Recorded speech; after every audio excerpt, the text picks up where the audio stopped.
दशा माता व्रत कथा अध्याय 4। दोस्तों, वीडियो में आगे बढ़ने से पहले अगर आप इस चैनल पर नए हैं तो प्लीज इसे लाइक शेयर सब्सक्राइब जरूर करें। इससे 3 पहले अध्याय में आप लोगों ने अपना बहुत सारा प्यार दिया है।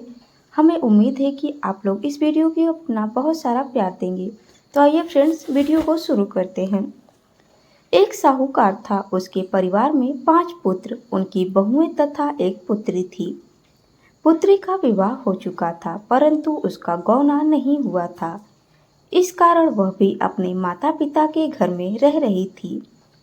एक दिन साहूकार की पत्नी दशा माता का डोरा ले रही थी। उसकी बहुओं ने भी डोरे लिए। बहुओं ने अपने सास से पूछा कि क्या ननद के लिए भी डोरा लेना है। सास ने कहा हाँ। इस पर बहुओं ने कहा कि उनकी तो विदाई होने वाली है, यदि व्रत से पहले ही विदा हो गई तब क्या होगा। सास ने उत्तर दिया, मैं व्रत का सारा सामान साथ में रख दूंगी, वह अपने ससुराल में पूजा कर लेगी। ऐसा ही हुआ। उसके ससुराल से लेने उसका पति आ गया। माँ ने बेटे को विधि पूर्वक विदा किया और उसकी पालकी में पूजा का सब सामान रखवा दिया। लड़की जब अपने ससुराल पहुंची तो उसके घर के आंगन में गलीचा बिछाकर बैठाया गया। आस पड़ोस की महिलाएं नई बहू को देखने आने लगी। सब उसकी सुंदरता और गहने कपड़ों की तारीफ करने लगे। किसी की निगाह उसके गले में बंधे डोरे पर पड़ गई। वह बोली, बहू की माँ बड़ी टोटके वाली है। सबकी निगाहें उसकी बात सुनकर उसके गले में पड़े डोरे पर पड़ी। सभी स्त्रियां डोरे के बारे में अपनी अपनी राय प्रकट करने लगी। शाम को सास, ननद, देवरानी, जेठानी, घर की सभी स्त्रियां भी उसी डोरे की चर्चा करने लगी। सब डोरे की निंदा कर रही थी। सुबह से शाम तक डोरे के बारे में सुनते सुनते बहू का दिमाग खराब हो गया। उसने डोरों को गले से उतार कर जलती हुई आग में डाल दिया।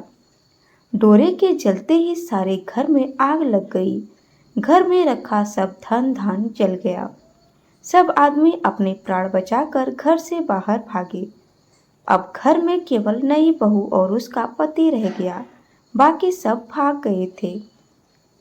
घर का सारा सामान जल गया था। घर में अब न खाने को अन्न था और न ही पहनने के लिए वस्त्र बचे थे। इसलिए दोनों पति पत्नी गांव छोड़कर रोजगार खोजने चल दिए। चलते चलते वे उसी गांव में पहुंच गए जहां की वह लड़की थी। लड़की ने अपने पति से कहा, तुम यहाँ भाड़ झोंको और मैं भी कोई काम ढूंढती हूँ।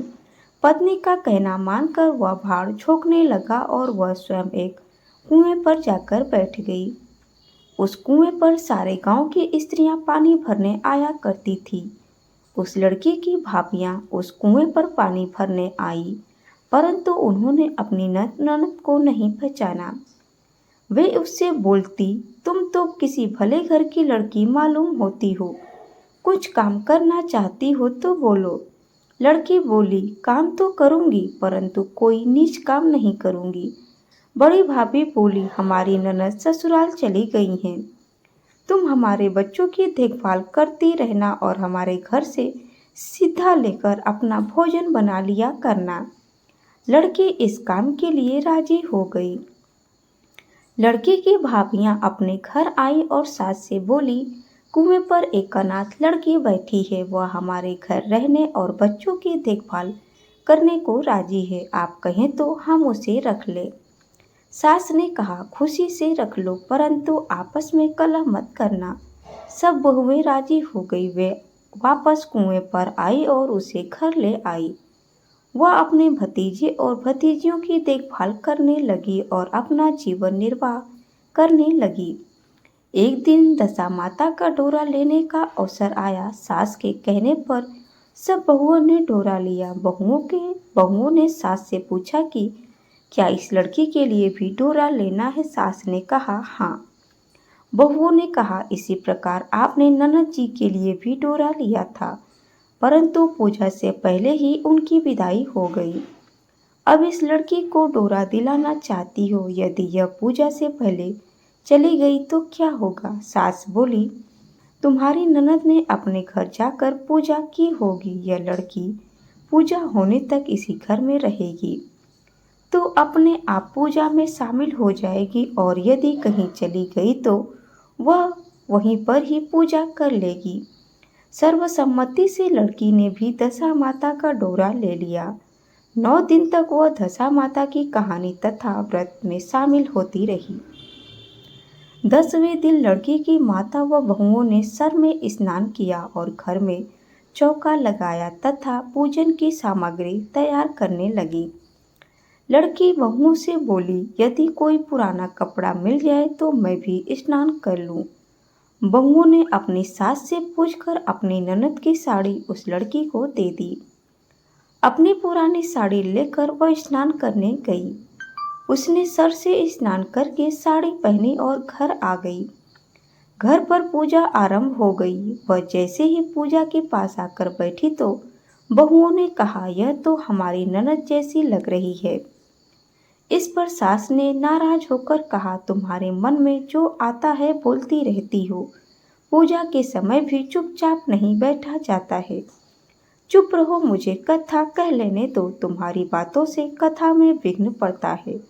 बहुएं चुप हो गई। घर की सब स्त्रियों ने पारण किया, लड़की ने भी पारण किया। इसके बाद स्त्रियां एक दूसरे का सर गूंथने लगी। एक ने लड़की का सर गूंथना शुरू किया। वह बोली कि जैसी गूंथ सिर में ही वैसी गूंथ हमारी ननद के सिर में थी। सास नाराज होकर बोली, तो मेरी बेटी की तुलना इससे क्यों कर रही हो।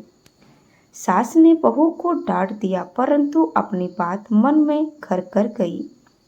उसने लड़की से कहा, आज रात मेरे पास सोना। रात तो जब बहुएं सो गई तो उसने लड़की से पूछा, तुम्हारे पीहर में कोई नहीं था। उसने जवाब दिया, मेरे 5 भाई और भाभियां थी, तुम जैसे माता पिता थे। उसने फिर पूछा, क्या हुआ। लड़की बोली, पीहर में मैंने दशा माता का डोरा लिया था। उसके पूजन से पहले ही ससुराल के लिए विदा हो गई। ससुराल में पहुंचकर मेरे गले में पड़े डोरे को देखकर वहां की स्त्रियां हंसी उड़ाने लगी। तब मैंने उस डोरे को आग में डाल दिया। उस डोरे के साथ सारा घर जलकर भस्म हो गया। यह सब देख लोग भाग गए।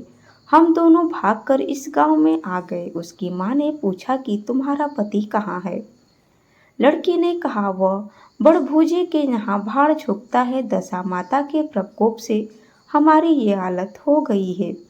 वह समझ गए कि यह लड़की कोई और नहीं उसकी बेटी ही है। तब उसने अपने 5 बेटों को बुलाकर कहा कि यह तुम्हारी छोटी बहन ही है। सवेरा होते ही माता के कहने पर 5 भाई बड़भुजे के यहाँ से अपने बहनोई को लेकर आए। उन्होंने उसको स्नान कराया और उत्तम वस्त्र पहनने को दिए। कपड़े पहनकर वह सुंदर साहूकार दिखाई देने लगा। वह कुछ दिन ससुराल रहकर अपने घर चला गया। घर पहुंचकर उसने देखा कि सब लोग पहले की तरह सुखपूर्वक रह रहे हैं। इसके बाद वह अपने ससुराल आया और अपनी पत्नी को विदा करा कर ले गया। वह अपनी दशा पर विचार करती हुई जा रही थी। मार्ग में एक नदी पड़ी। उस नदी में स्नान करके अप्सराएं दशा माता का डोरा ले रही थी। उसके पास एक डोरा बच गया था। वह अप्सराएं बोली, यदि इस डोरी में कोई उच्च वर्ग की स्त्री हो तो उसे ये डोरा दे दो। उन्होंने डोली के पास जाकर पता किया कि और वह डोरा उस लड़की को दे दिया। जब लड़की अपनी ससुराल पहुंची तो सास थाल सजाए, ननद कलश लिए और देवरानी जेठानी अन्य मांगलिक वस्तुएं लिए उसका स्वागत करने के लिए खड़ी थी। नेक दस्तूर हो जाने के बाद लड़की को आसन पर बैठाया गया। आसन पर बैठने के बाद लड़की ने कहा, आप लोगों ने पहली बार दशा माता के डोरे के लिए अपशब्द कहे थे, जिसका फल ये हुआ कि घर के सब लोग बिछुड़ गए तथा घर का धन धान्य जलकर स्वाहा हो गया। बड़ी मुसीबतें उठाने के बाद अब अच्छे दिन आए हैं। आप में से कोई भी अब मेरे दशा माता के डोरे की निंदा करने की भूल न करे। जब मेरा व्रत हो तब सब श्रद्धापूर्वक पूजा करे। सबने खुशी खुशी उसकी बात मान ली। 9 दिन तक व्रत चलता रहा। 10वें दिन विधि पूर्वक डोरे की पूजा की गई। 7 सुहागिनों को न्योता दिया गया, उसका श्रृंगार करके आंचल भरा गया। इस प्रकार दशा माता को पूजन समाप्त हुआ। जिस प्रकार दशा माता ने उस लड़की के दिन फेरे, वैसे ही सब पर दया करना। दोस्तों, आपको हमारी यह वीडियो कैसी लगी हमें कमेंट में ज़रूर बताएं। वीडियो अच्छी लगी हो तो प्लीज़ हमारे चैनल को लाइक शेयर सब्सक्राइब जरूर करें। Thanks for watching my video. धन्यवाद। दशा माता की जय लिखना कमेंट में ना भूलें।